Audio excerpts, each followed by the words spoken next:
مسلح ملازم کو کور کرنے میں کچھ دیر لگ گئی۔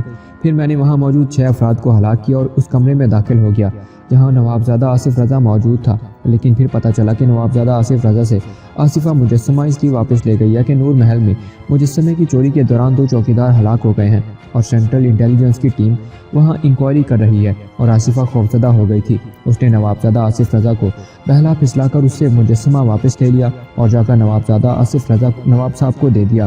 اس پر میں نے نوابزادہ آصف رضا کو ہلاک کیا اور وہاں سے دارالحکومت پہنچ گیا، لیکن مجھے فوری طور پر مقامی میک اپ میں آنا پڑا تاکہ میں پکڑا نہ جاؤں، اور پھر اس کے بعد میں آپ کے پاس پہنچ گیا۔ ڈیوک نے پوری تفصیل انہیں بتا دی۔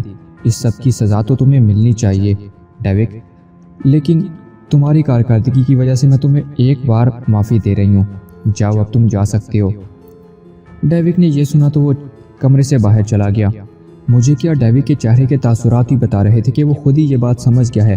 تم نے اسے کہا کہ وہ تمہاری ہدایات کا انتظار کرے۔ اگر تم نے اسے معاف کرنے کا فیصلہ نہ کر لیا ہوتا تو تم اسے فیصلے کے انتظار کے لیے کہتی۔